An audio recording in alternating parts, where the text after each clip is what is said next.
good morning students, myself Yogendra Tyagi.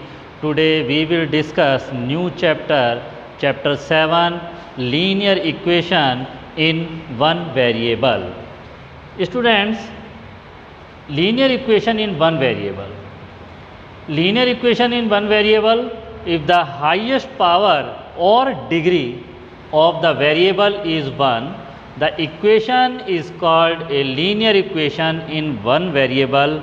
For example, 2x plus 5 equal to 1 is a linear equation of one variable, because linear equation means highest power is 1, okay, and variable used is only one means x. Again, next example, 3y minus 2 equal to 5 minus 4y also is linear equation in one variable. Use variable is y and highest power is 1. So both are the linear equation of one variable. Clear, students? Method of the linear equation in one variable to solve the question is mainly three method: elimination method, number first, number second, transposition method, and third is cross multiplication method. We discuss all three methods one by one. In exercise 7.1 we discuss first question to use elimination method to solve the linear equation in one variable. Students, first question, solve the equation by elimination method. By elimination method, equation is 3 bracket a minus 1 equal to 8. Student, सबसे पहले हम इस bracket को open कर लें. 3 का multiply हमारे जो ब्रैकेट के अंदर दो टर्म हैं इन दोनों से ही हो जाएगा, और ये होगा 3a minus 3 equal to 8. Clear student? अब अकॉर्डिंग टू एलिमिनेशन मेथड हम वन बाय वन हम इसमें से एलिमिनेट करते हैं, जिससे कि हमारे पास वेरिएबल की वैल्यू मिल जाए, फाइंड कर लें हम. तो देखिए, अब सबसे पहले वेरिएबल जो a है उसकी वैल्यू फाइंड करने से पहले जो लेफ़्ट हैंड साइड में जो 3 है हम इसको एलिमिनेट करें. और इसको एलिमिनेट कैसे करेंगे? -3 है, तो अगर हम +3 कर दें, मतलब ऐड 3 कर दें बोथ साइड, तो ये यहाँ से एलिमिनेट हो जाएगा. तो देखिए 3a माइनस 3 प्लस 3 हमने ऐड कर दिया लेफ़्ट हैंड साइड में. अब हम राइट हैंड साइड में भी प्लस करेंगे. जो भी हम करेंगे यहाँ पर वो दोनों साइड में सेम करना होगा स्टूडेंट. और यहाँ पर हम ब्रैकेट में देखिए लिख भी देंगे, राइट भी करेंगे इसको, ऐड 3 बोथ साइड्स. तो देखिए ये दोनों कैंसिल हो गए. अब यहाँ पर आ गया 3a इक्वल टू 8 और 3 11. a की वैल्यू फाइंड करनी है स्टूडेंट. अब हमें इस 3 को भी एलिमिनेट करना होगा यहाँ से. तो 3 को एलिमिनेट करने के लिए हम 3 से डिवाइड करें, और 3 से डिवाइड अगर हम लेफ़्ट हैंड साइड को करेंगे तो हमें राइट हैंड साइड को भी करना होगा. तो देखिए 3a/3 इक्वल टू 11/3 डिवाइडेड या divide both side by 3. Clear student? 3 से 3 हमने कैंसिल कर दिया, एलिमिनेट हो गया. वैल्यू क्या बची है आपके पास? a equal to 11/3. Clear student? देखिए a की वैल्यू, वेरिएबल की वैल्यू हमें क्या मिली यहाँ पर? 11/3. तो ये जो मेथड था यही आपका एलिमिनेशन मेथड है. क्लियर हो गया होगा स्टूडेंट्स? अब मैं आपसे नेक्स्ट क्वेश्चन करूँ. स्टूडेंट्स, अब देखिए डी, फर्स्ट क्वेश्चन का डी पार्ट है. इक्वेशन है 5m + 9 equal to 3m - 11. First question में हमें सभी क्वेश्चन जो हैं वो एलिमिनेशन मेथड से ही करने के लिए कहा गया है. तो एलिमिनेशन मेथड से करने के लिए सबसे पहले हम वेरिएबल देखिए दोनों साइड में है, लेफ़्ट हैंड साइड में भी है, राइट हैंड साइड में भी है. सबसे पहला काम है हम एक साइड में ही वेरिएबल को रखें और दूसरे साइड वाले को हम हटाएं. अब मान लीजिए हम लेफ़्ट हैंड साइड वाले को रहने देते हैं, तो पहले हमें राइट हैंड वाला यहाँ से एलिमिनेट करना होगा, और वो एलिमिनेट 3m है तो कैसे एलिमिनेट होगा, अभी मैंने फर्स्ट क्वेश्चन में भी आपसे डिस्कस किया था कि ये 3m पॉजिटिव है, तो अगर हम -3m कर दें, मतलब ऐड कर दें -3m, तो ये एलिमिनेट होगा। लेकिन वो 3m जो हम ऐड करेंगे माइनस में, वो दोनों साइड में करना होगा। Clear student? देखिए 5m + 9, अब देखिए हमने यहाँ पर 3m इस साइड में भी माइनस कर दिया, इक्वल टू, अब हम राइट हैंड साइड में आए 3m - 11 and -3m both side में, सब्ट्रैक्ट 3m बोथ साइड्स। ये हम सामने यहाँ पर नोट भी कर देते हैं कि हमने क्या स्टेप लिया यहाँ पर। ठीक है स्टूडेंट?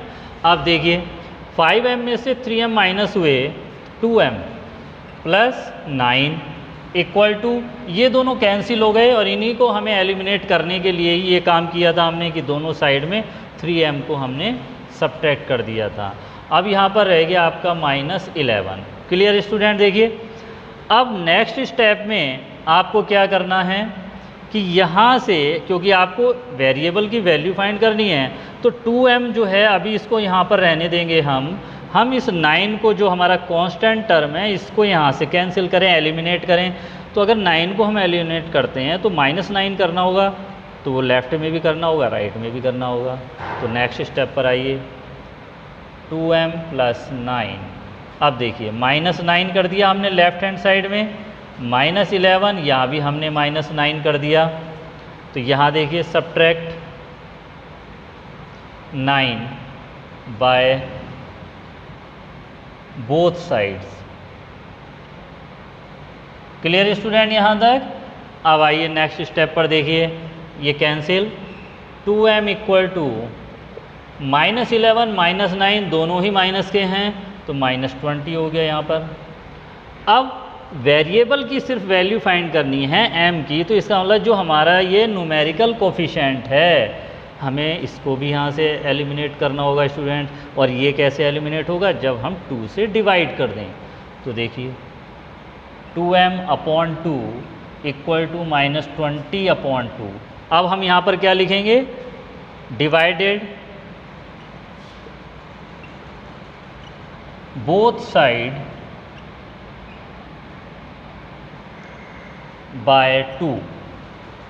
हमने 2 से बोथ साइड को डिवाइड कर दिया, 2 × 1 = 2, कैंसिल हो गया। m इक्वल टू, देखिए 2 से हमने इसको भी डिवाइड किया, आंसर कितना आ गया? -10। तो m इक्वल टू -10। क्लियर हुआ स्टूडेंट्स? तो देखिए मैंने आपसे यहाँ पर 2 पार्ट क्वेश्चन नंबर 1 के डिस्कस किए, जिसको मैंने एलिमिनेशन मेथड से ही आपको समझाया है। क्लियर हो गया होगा स्टूडेंट? तो फर्स्ट क्वेश्चन आप एलिमिनेशन मेथड से ही करें। अब हम सेकंड क्वेश्चन डिस्कस करेंगे। स्टूडेंट देखिए सेकंड क्वेश्चन अब हम जो सॉल्व करेंगे इस लीनियर इक्वेशन 1 वेरिएबल को, वो हम सेकंड जो मेथड है, कौन सा मेथड है? वो मेथड है आपका ट्रांसपोजिशन मेथड। अब हम इससे सॉल्व करेंगे इसको, और ट्रांसपोजिशन मेथड जैसा कि इसके नाम से ही पता है, हम ट्रांसफ़र करेंगे। सॉल्व करने के लिए कुछ टर्म्स को हम वन साइड, मतलब लेफ़्ट से राइट में या राइट से लेफ़्ट में हम ट्रांसफ़र करेंगे। तो देखिए 6d + 1 = 4d। तो ये जो हमारा d जो है वेरिएबल वाला जो टर्म्स है, हम इसको इधर ही ले आएँ लेफ़्ट हैंड साइड में, और जो हमारा कांस्टेंट टर्म है हम उसको दूसरी साइड में ले जाएं। कहने का मेरा मीनिंग है कि जो हमारे वेरिएबल वाले टर्म्स हैं उनको हम वन साइड में कर लें और कांस्टेंट टर्म को अदर साइड में कर दें।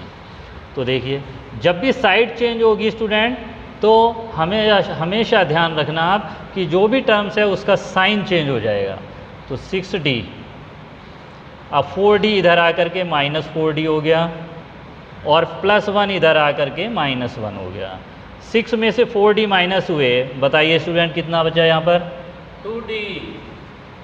Correct, 2d equal to -1 and d equal to, देखिए अब फिर ट्रांसफ़र करेंगे। यहाँ पर 2 और d जो वेरिएबल है, इनका जो आपस में रिलेशन है वो मल्टीप्लिकेशन का रिलेशन है। तो जब ये दूसरी साइड में जाएगा तो फिर से अपोजिट होगा, मल्टीप्लाई का डिवाइड हो जाएगा, जैसे प्लस का माइनस हो जाता है या माइनस का प्लस हो जाता है, उसी तरीके से यहाँ पर मल्टीप्लाई जो है जब ट्रांसफ़र होगा तो वो डिवाइड में जाएगा -1/2। तो देखिए वेरिएबल डी की वैल्यू हमारी कितनी आई यहाँ पर -1/2। ये आपका मेथड जो है ट्रांसपोजिशन मेथड है स्टूडेंट्स, और जनरली हम इसी मेथड को यूज़ करते हैं। आगे चल करके जब भी हम करेंगे वो हम ज़्यादातर ट्रांसपोजिशन मेथड से ही सॉल्व करते हैं। नेक्स्ट एक और आपसे एग्जांपल मैं यहाँ पर डिस्कस करूँगा। स्टूडेंट्स देखिए अब एच पार्ट है, यहाँ पर जो लीनियर इक्वेशन है वो हमारे पास ब्रैकेट में कुछ टर्म्स हैं, कुछ टर्म्स जो हैं हमारे वो ब्रैकेट से बाहर हैं जिनका मल्टीप्लाई का रिलेशन है।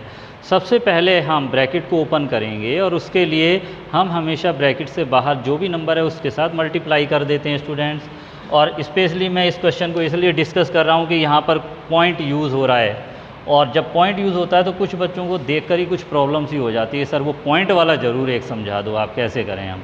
तो इसीलिए मैं आपसे डिस्कस कर रहा हूँ यहाँ पर 0.3 को हमने 4z से जब मल्टीप्लाई किया तो 4 3 जा 12, 1.2z। Clear student. 0.3 को हमने 6 से भी मल्टीप्लाई किया तो माइनस, क्योंकि ये माइनस है ये पॉजिटिव है तो प्लस और माइनस का मल्टीप्लिकेशन माइनस ही आता है। 6 3 जा 18, 1.8 इक्वल टू 0.5 का यहाँ भी देखिए मल्टीप्लाई होगा और ब्रैकेट को ओपन करेंगे, 5 2 जा 10 मतलब 1z हो जाएगा, और 1z 1 लिखने की ज़रूरत ही नहीं है, सिर्फ z लिख दीजिए। 0.5 को 9 से किया तो 9 5 जा 45,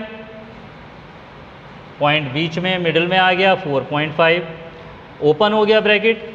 स्टूडेंट देखिए यहाँ तक आपके समझ में आ गया। अब आपको सेम जो हमने पहला क्वेश्चन किया था उसी तरह करना है। आपको जो टर्म्स हैं जिनमें वेरिएबल है उनको एक साइड ले लें और कांस्टेंट को दूसरे साइड में कर दें। तो 1.2z, इस z को भी हम यहाँ पर ले आए -z। वेरी गुड स्टूडेंट्स, आप बहुत ही अच्छी तरह समझ रहे हैं। 4.5 -1.8 को हम इस साइड लेकर आए तो ये पॉजिटिव हो गया। वेरी गुड स्टूडेंट्स, बहुत अच्छे। 1.2z में से हमने z माइनस किया स्टूडेंट्स, z का मतलब है 1z माइनस हो गया, तो 0.2z इक्वल टू, अब यहाँ पर हमने प्लस किया 8 और 5 13, 13 का हमने 3 लगाया, 4 1 5 और 1 6, 6.3। z इक्वल टू स्टूडेंट देखिए 6.3 और 0.2 यहाँ पर डिवाइडेशन मतलब कि अपॉन में आ गया। यहाँ देखिए पॉइंट के बाद 1 डिजिट है और यहाँ भी पॉइंट के बाद 1 डिजिट है, तो जब डिजिट पॉइंट के बाद सेम होती हैं तो पॉइंट से पॉइंट हम कट कर देते हैं या एलिमिनेट कर देते हैं। तो देखिए ये पॉइंट से पॉइंट ख़त्म हो गया यहाँ पर स्टूडेंट्स। तो पॉइंट से पॉइंट जब ख़त्म हो गया तो यहाँ पर कितना आ जाएगा स्टूडेंट, 2 से डिवाइड हो रहा है ये, 2 3 जा 6, नहीं डिवाइड हो रहा है, ये सेम ऐसा ही रहेगा। 63/2 है, तो हम इसको या तो कर सकते हैं, कट करना है। तो देखिए students z equal two point से पॉइंट हमने कैंसिल कर दिया 63/2। अब देखिए आप यहाँ भी छोड़ सकते हैं और अगर आप चाहें तो डेसिमल में भी आंसर ला सकते हैं, ये आप पर डिपेंड है। ऐसा अगर कहा नहीं है तो आप कहीं पर भी छोड़ते सकते हैं, इस स्टेप के बाद भी आप छोड़ सकते हैं। तो z इक्वल टू 63/2 ये आपका आंसर आया स्टूडेंट्स। ओके, तो देखिए ट्रांसपोजिशन मेथड भी यहाँ पर क्लियर हो गया स्टूडेंट्स, आपका समझ में आ गया होगा। तो आज मैं आपसे सिर्फ ये 2 ही क्वेश्चन मैंने डिस्कस किए हैं, फर्स्ट और सेकंड, जिसमें एलिमिनेशन मेथड और ट्रांसपोजिशन मेथड। तो आज आपका यही वर्क है कि आप इन 2 क्वेश्चन को 7.1 एक्सरसाइज के इन 2 क्वेश्चन को आप कंप्लीट करें। थर्ड क्वेश्चन में आपको एक और नया मेथड होगा, क्रॉस मल्टीप्लिकेशन मेथड, वो मैं नेक्स्ट वीडियो में आपसे डिस्कस करूँगा। Thank you very much and have a nice day. Thank you sir.